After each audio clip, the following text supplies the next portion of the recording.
श्री स्वामी समर्थ. उद्या पहिला श्रावण सोमवार, नागपंचमी.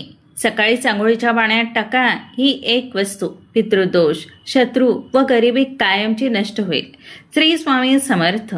नमस्कार माझ्या माता भगिनींनो आणि भावांनो, स्वागत आहे तुमचे आपल्या आवडत्या यूट्यूब चॅनलवरती. आजचा दिवस तुम्हाला आणि तुमच्या संपूर्ण परिवाराला खूप छान, आरोग्यदायी, सुखाचा आणि अत्यंत आनंदाचा जाओ, हीच मी स्वामींच्या आणि भगवान महादेवांच्या चरणी प्रार्थना करते आणि आजच्या या अत्यंत महत्त्वाच्या व्हिडिओला सुरुवात करते. यंदा म्हणजे 17 ऑगस्ट 2026 रोजी श्रावण महिन्यातील पहिला सोमवार येत आहे. परंतु हा केवळ एक साधा श्रावण सोमवार नाही. या पहिल्या सोमवारी नागपंचमी हा अत्यंत पवित्र सण देखील एकत्र आलेला आहे. शास्त्रानुसार श्रावण सोमवार आणि नागपंचमी एकाच दिवशी येणे हा एक अत्यंत दुर्मिळ, अलौकिक आणि अद्भुत असा शुभ महासंयोग मानला जातो. अलीकडे देवाचे देव महादेव आणि दुसरीकडे गळ्यातील मुख्य अलंकार मानली जाणारी नागदेवता, या दोघांची पूजा एकाच दिवशी करण्याचा हा सुवर्णयोग कित्येक वर्षांनी जुळून आलेला आहे. श्रावण महिना तसाही भगवान महादेवांना अत्यंत प्रिय आहे आणि त्यात पहिल्या सोमवारी हा योग आल्यामुळे या दिवसाचे आध्यात्मिक आणि धार्मिक महत्त्व तब्बल 1000 पटीने वाढलेले आहे. या दिवशी केल्या जाणाऱ्या एका छोट्याशा उपायामुळे तुमच्या आयुष्यातील कालसर्पदोष, पितृदोष, आर्थिक अडचणी आणि नकारात्मकता कायमची दूर होऊ शकते. हा महत्त्वाचा व्हिडिओ पुढे सुरू करण्यापूर्वी माझी तुम्हा सर्वांनाच अत्यंत नम्र विनंती आहे की या व्हिडिओला आत्ताच लाईक करा, तुमच्या सर्व मित्रपरिवारासोबत आणि नातेवाईकांमध्ये जास्तीत जास्त शेअर करा, जेणेकरून त्यांनाही या शुभ योगाचा लाभ घेता येईल. चॅनलवर नवीन असाल तर सबस्क्राईब करायला अजिबात विसरू नका आणि महादेवांचा व स्वामींचा आशीर्वाद प्राप्त करण्यासाठी आत्ताच कमेंट बॉक्समध्ये श्री स्वामी समर्थ, ओम नमः शिवाय, ओम नमो भगवते वासुदेवाय आणि ओम गंग गणपतये नमः श्रद्धापूर्वक नक्की लिहा. या श्रावण सोमवारी व्रत करून आपण अत्यंत भक्तिभावाने भगवान महादेवांची आणि माता पार्वतीजींची पूजा करत असतो, जेणेकरून शिवशक्तीचा अखंड आशीर्वाद आपल्या कुटुंबावर सदैव राहील. श्रावण महिन्यामध्ये संपूर्ण पृथ्वीवरील शिवतत्व हे खूप जास्त प्रमाणामध्ये जागृत असते. कारण असे मानले जाते की या संपूर्ण महिन्यात भगवान महादेव हे स्वतः भक्तांच्या हाकेला धावून जाण्यासाठी आणि त्यांना आशीर्वाद देण्यासाठी पृथ्वीवर निवास करतात. भगवान महादेव हे अतिशय भोळे दैवत आहे. भक्ताने अत्यंत साध्या भावनेने वाहिलेले एक तांब्याभर पाणी आणि एक बेलपत्र देखील ते लगेच स्वीकारतात आणि भक्तांच्या सर्व अडचणी दूर करतात. आणि मंडळी, यंदाचा या पहिल्या सोमवारी नागपंचमीचा सण आल्यामुळे या दिवशीची ऊर्जा आणि महत्त्व अत्यंत पटीने वाढलेले आहे. आपण सर्वांनाच माहीत आहे की नागदेवता हे भगवान महादेवांच्या गळ्यातील मुख्य अलंकार आहे. जिथे महादेव असतात तिथे नागदेवतेचा वास असतोच. शास्त्रानुसार नागपंचमीच्या दिवशी नागदेवतेची पूजा केल्याने घरातील कालसर्पदोष, पितृदोष आणि वास्तुदोष पूर्णपणे शांत होतात. ज्या लोकांच्या आयुष्यात सतत अडचणी येतात, कामात अडथळे येतात किंवा गुप्त शत्रूंचा त्रास असतो, त्यांच्यासाठी नागपंचमी आणि श्रावण सोमवारचा हा एकत्र आलेला योग म्हणजे एक सुवर्ण संधी आहे. या दिवशी नागदेवतेची आणि महादेवांची एकत्र सेवा केल्याने घरातील नकारात्मक शक्ती, आजारपण आणि भीती कायमची नष्ट होते, असे शिवपुराणात स्पष्ट सांगितलेले आहे. म्हणूनच प्रत्येक जण या श्रावण सोमवारी आणि नागपंचमीच्या या महायोगावर भगवान शिवाची व नागदेवतेची भक्तिभावाने पूजा अर्चा, सेवा, विशेष मंत्रजप आणि प्रभावी उपाय करत असतात. ज्या प्रकारे श्रावण हा संपूर्ण महिना अतिशय पवित्र मानला जातो, तितकाच पवित्र आपलं शरीर देखील असावं आणि आपलं मन देखील निर्मळ असावं. कारण जिथे स्वच्छता आणि पवित्रता असते तिथे शिव तत्वाचा आणि लक्ष्मीचा वास असतो आणि म्हणूनच या दिवशी अनेक भाविक भक्त पवित्र गंगेवरती जाऊन स्नान करतात. या श्रावण महिन्यामध्ये पहिल्या सोमवारच्या अगोदर अनेक गावागावातून कावडधारी भक्त कावड घेऊन पवित्र गंगेवरती किंवा तीर्थांवर जात असतात. तिथे स्नान करून ते गंगेचे पवित्र पाणी आपल्या घरी घेऊन येतात आणि संपूर्ण श्रावण महिना हेच गंगेचं पाणी आंघोळीच्या पाण्यात टाकून पवित्र स्नान करतात. तसेच हेच गंगाजल अत्यंत श्रद्धेने शिवलिंगावर अर्पण करतात. परंतु मित्रांनो, यंदाचा श्रावण सोमवारी नागपंचमीचा योग आल्यामुळे या स्नानाचे महत्त्व लाखपटीने वाढलेले आहे. नागदेवता हे साक्षात भगवान शिवशंकराचे अत्यंत लाडके आणि जवळचे मानले जातात. भगवान शिवाच्या गळ्यात नागदेवता सदैव विराजमान असतात. म्हणजेच शिवाची आणि नागांची भक्ती एकमेकांपासून वेगळी करताच येत नाही. नागपंचमीच्या दिवशी गंगा स्नान किंवा पवित्र नद्यांमध्ये स्नान केल्याने शरीरातील सर्व नकारात्मक ऊर्जा, त्वचा विकार आणि जन्मोजन्मीचे दोष नष्ट होतात, अशी आपली प्राचीन धार्मिक मान्यता आहे. पण माता भगिनींनो, आपल्या सर्वांनाच पवित्र गंगेवरती जाऊन स्नान करणे शक्य होत नाही किंवा एखादी पवित्र नदी, तीर्थक्षेत्र हे आपल्या घराजवळ नसते, ज्यामुळे आपल्याला प्रत्यक्ष गंगा स्नान करणे शक्य होत नाही. म्हणूनच नागपंचमी आणि श्रावण सोमवारच्या या अत्यंत दुर्मिळ महासंयोगावर आपल्याला घरच्या घरीच आंघोळीच्या पाण्यामध्ये एक विशेष वस्तू टाकायची आहे. ही एक छोटीशी वस्तू आंघोळीच्या पाण्यात टाकून स्नान केल्याने तुम्हाला साक्षात गंगेचं स्नान केल्याचेच पुण्य फळ प्राप्त होते. या उपायामुळे तुमच्या शरीरातील आणि घरातील सर्व नकारात्मकता, पितृदोष, कालसर्पदोष आणि गुप्त शत्रूंचा त्रास पूर्णपणे नष्ट होईल. तुमच्या मार्गातील सर्व अडचणी दूर होऊन तुमची कितीही कठीणातली कठीण इच्छा सहज पूर्ण होईल. तुमच्या कुटुंबावर कधीच वाईट संकट येणार नाही. तुम्हाला प्रत्येक कामात यश मिळेल आणि उद्योग व्यवसायात भरभरून प्रगती होईल. तर अशी कोणती दिव्य वस्तू तुम्हाला आंघोळीच्या पाण्यात टाकायची आहे, कोणत्या शुभ मुहूर्तावर हा उपाय करायचा आहे, याबद्दलची अत्यंत महत्त्वाची माहिती आजच्या व्हिडिओमध्ये मी तुमच्यासोबत शेअर करणार आहे. त्यामुळे व्हिडिओ जराही स्किप न करता अगदी शेवटपर्यंत पहा.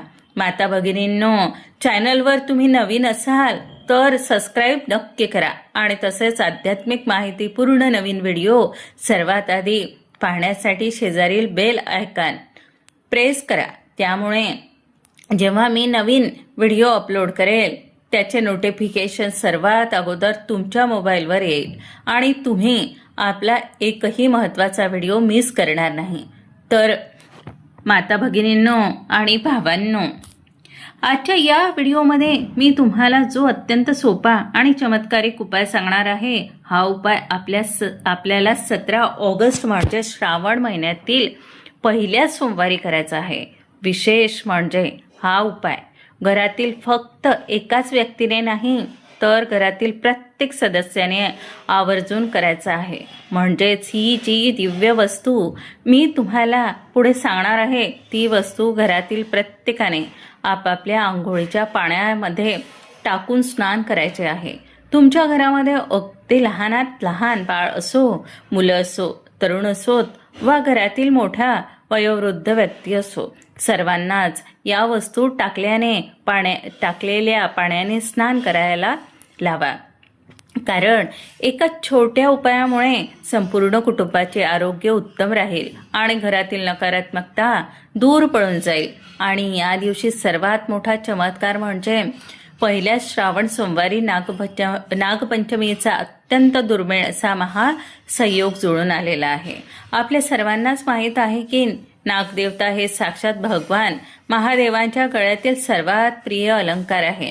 नागदेवताच्या आशीर्वादाशिवाय महादेवाची सेवा अपूर्ण मानली जाते. धार्मिक मान्यतेनुसार नागपंचमीच्या दिवशी नागदेवताची पूजा अर्चा केल्याने आणि हा स्नानाचा उपाय केल्याने घरातील जन्मोजन्मीचे पितृदोष, कालसर्पदोष आणि राहू केतूचे अशुभ प्रभाव पूर्णपणे नष्ट होतात. अनेक माता भगिनी या दिवशी आपल्या भावाच्या दीर्घ आयुष्यासाठी, त्यांच्या प्रगतीसाठी आणि संपूर्ण कुटुंबाच्या रक्षणासाठी नागपंचमीचे कडक व्रत व पूजा अर्चा करत असतात. त्यामुळे यंदा सोमवारीच नागपंचमी असल्यामुळे शिवभक्ती आणि नागदेवाची पूजा त्यांना दुहेरी फळ देणारा हा सुवर्णयोग कित्येक वर्षांनंतर जुळून आलेला आहे. या महासंयोगाच्या दिवशी केलेले हे पवित्र स्नान आणि सांगितलेले छोटेसे उपाय हे सामान्य दिवसांपेक्षा 1000 पट जास्त पटीने फलदायी ठरत असतात. त्यामुळे हा उपाय घराघरात पोचण्यासाठी हा व्हिडिओ जास्तीत जास्त लोकांपर्यंत नक्की शेअर करा. कारण पहा माता भगिनींनो आणि भावांनो, आपल्या शास्त्रामध्ये काही विशिष्ट दिवसाचं आणि नक्षत्राचं महत्त्व हे खूप जास्त सांगितलेलं असतं. अशा शुभ मुहूर्तावर केलेले छोटे छोटे उपाय आपल्या आयुष्यावर आणि पूर्ण प्रगतीवर खूप मोठा सकारात्मक परिणाम करत असतात. म्हणूनच आपल्याला हा जो सोपा उपाय आहे तो यंदाच्या श्रावण सोमवारी आणि नागपंचमीच्या महासंयोगावर आवर्जून करायचा आहे. बऱ्याच वेळा आपण पाहतो की माणूस दिवस रात्र कष्ट करतो, मेहनत करतो, पावलोपावली तडजोड करतो, पण तरीही त्याला अपेक्षित यश मिळत नाही किंवा त्याची प्रत्येक इच्छा पूर्ण होतच नाही. कष्टाला जेव्हा नशिबाची आणि ईश्वराची आशीर्वादाची साथ मिळते तेव्हाच यशाचे मार्ग मोकळे होतात. म्हणून आपल्याला प्रत्येक कामात यश मिळवण्यासाठी, आपल्या मनातील प्रत्येक इच्छा मनोकामना पूर्ण होण्यासाठी आणि नशिबाची खंबीर साथ मिळवण्यासाठी हा उपाय आवर्जून करायचाच आहे. तसेच आपल्या सर्वांचीच ही प्रामाणिक इच्छा असते की आपल्या जीवनामध्ये भरपूर पैसा, संपत्ती, मान सन्मान आणि यश मिळावं. आपल्या कुटुंबाला दिवसेंदिवस भरभरून प्रगती व्हावी. लक्ष्मी, कुबेर आणि साक्षात भगवान शिव यांची अखंड कृपा दृष्टी आपल्या घरावर राहावी. आपल्या आयुष्यात कधीही आर्थिक अडचणी किंवा कर्जाचा सामना करावा लागू नये. आपल्या कष्टांचे सोने व्हावे यासाठी हा जो स्नानाचा उपाय मी तुम्हाला सांगणार आहे तो अतिशय प्रभावी आणि सिद्ध मानला जातो. बऱ्याच वेळा काय होतं, आता हे स्नान करण्यासाठी आपल्याला या श्रावण महिन्यातील सोमवारी सकाळी लवकर उठायचं आहे. आंघोळीचं पाणी काढायचं आहे. शक्य असेल तर कोमट पाणी घ्या, नसेल तर तुम्ही गरम पाणी घेतलं तरी चालेल. आणि आंघोळीच्या पाण्यामध्ये तुम्हाला सगळ्यात महत्त्वाची आणि पहिली वस्तू टाकायची आहे ती म्हणजे दूध. गाईचं कच्चं दूध जे आहे तर ते तुम्हाला आंघोळीच्या पाण्यामध्ये टाकायचं आहे. कच्चं दूध म्हणजे गरम न केलेलं दूध असतं, तर ते तुम्हाला या चमचाभर पाण्यात टाकायचं आहे. या दिवशी दुधाने स्नान केल्याने आपलं शरीर हे पवित्र होतं, शरीराचे शुद्धीकरण होते आणि म्हणूनच 1 चमचा दूध टाकायचं आहे. त्यानंतर पुढची वस्तू आहे ते म्हणजे गंगेचं पाणी म्हणजेच गंगाजल. जर तुमच्याकडे एखादा पवित्र नदीचं पाणी असेल, गंगेचं पाणी असेल तर थोडंसं पाणी ते तुम्हाला आंघोळीच्या पाण्यामध्ये टाकायचं आहे. गंगाजल नसेल तर बघा, जिथं पूजा साहित्य मिळतं तिथे गंगाजलाची बॉटल मिळते, ती तुम्ही आणून ठेवा आणि प्रत्येक श्रावण महिन्यातील दिवशी तुम्ही गंगाजल टाकून स्नान केलं तरी चालेल किंवा सोमवारच्या दिवशी तुम्हाला गंगाजल टाकून स्नान करायचं आहे. त्यामुळे देखील आपलं शरीर जे आहे तर ते शुद्धीकरण होत असते. आपल्यामध्ये जे काही नकारात्मकता आहे, जे काही दोष आपल्याला लागलेले आहेत, शत्रूंचा त्रास आहे, तर यासारख्या समस्या ज्या आहेत तर त्या दूर होतात. आणि त्यानंतर तिसरी वस्तू आहे ते म्हणजे बेलपत्र.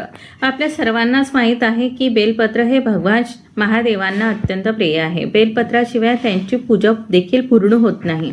म्हणूनच या दिवशी 1 बेलपत्र तुम्हाला आंघोळीच्या पाण्यात टाकायचं आहे. त्यामुळे भगवान महादेवांचा आशीर्वाद हा आपल्याला प्राप्त होतो. या 3 वस्तू टाकून तुम्हाला स्नान करायचं आहे. स्नान करत असताना तुम्हाला ओम नमः शिवाय या मंत्राचा जप करायचा आहे किंवा तुम्ही श्री शिवाय नमस्तुभ्यम सुद्धा म्हणू शकता. स्नान करून झाल्यानंतर आपण जे बेलपत्र आंघोळच्या पाण्यामध्ये टाकलं होतं ते काढून घ्यायचं आहे आणि ते साईडला ठेवायचं आहे. त्यानंतर निर्माल्यामध्ये टाकून द्यायचं आहे. बाथरूममध्ये तसंच पडलेलं राहू देऊ नका. स्वच्छ स्नान करून झाल्यावर तुम्हाला तुमच्या देवघरातील देवांची पूजा अर्चा करून घ्यायची आहे. धूप दीप अगरबत्ती लावून तुम्हाला वातावरण प्रसन्न करायचं आहे. देवघरामध्ये शिवलिंग असेल तर शिवलिंगावरती अभिषेक करा. दुधाने, दह्याने किंवा शुद्ध पाण्याने अभिषेक करा. शिवलिंगावरती तुम्हाला भस्म लावायचं आहे. त्याचबरोबर बेलपत्र, पांढरी फुलं, शमीची पत्र तुम्हाला अर्पण करायची आहे. तसेच तुमच्या घराजवळ जर महादेवाचं मंदिर असेल तर तिथे तुम्हाला आवर्जून जायचं आहे. जाताना एक तांब्यावर कलश घ्या. त्यामध्ये शुद्ध पिण्याचं पाणी, थोडं दूध, दही आणि मध टाकायचं आहे आणि थोडेसे तांदूळ तुम्हाला घ्यायचे आहे. अखंड तांदूळ, कुठेही तुटलेले फुटलेले असे तांदूळ घेऊ नका. थोडेसे अखंड तांदूळ घ्यायचे आहेत आणि या वस्तू घेऊन तुम्हाला महादेवाच्या मंदिरात जायचं आहे. तिथे गेल्यानंतर हे जल तुम्हाला शिवलिंगावरती अर्पण करायचं आहे आणि हे तांदूळ आपल्या उजव्या हातामध्ये घेऊन तुम्हाला तुमची इच्छा व्यक्त करायची आहे. इच्छा पूर्ण होण्यासाठी महादेवांना प्रार्थना करायची आहे आणि तांदूळ तुम्हाला शिवलिंगावरती अर्पण करायचे आहे. या दिवशी शिवमूठ ही तांदूळ असणार आहे. जो व्यक्ती या दिवशी भक्तिभावाने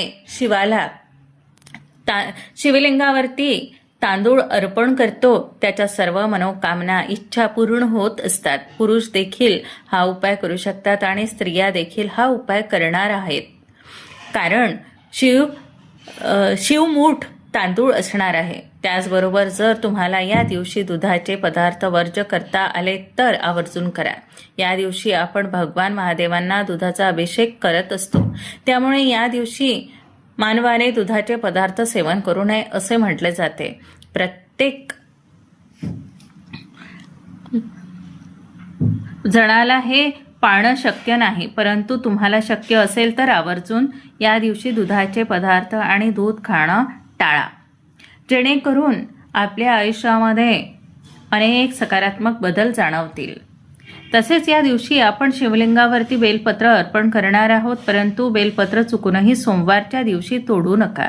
सोमवारच्या दिवशी बेलपत्र तोडली जात नाही. आदल्या दिवशी ही बेलपत्र तोडून ठेवा किंवा शिवलिंगावरती कोणी अगोदर बेलपत्र अर्पण केलं असेल तर तेच उचलून घ्या. स्वच्छ धुवून काढा आणि पुन्हा ते अर्पण केलं तरी सुद्धा चालेल. तसेच बेलपत्र अर्पण करताना त्याचा देठ जो आहे तो सुद्धा तुम्हाला काढून घ्यायचा आहे आणि पालथं बेलपत्र हे ओलं करून मगच तुम्हाला शिवलिंगावरती अर्पण करायचं आहे.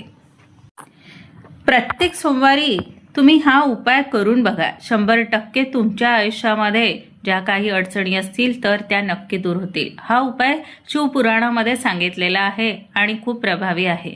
त्यामुळे हा नक्की करा. व्हिडिओ तुम्हाला आवडला असेल तर लाईक करा. चॅनलवर नवीन असाल तर सबस्क्राईब करा.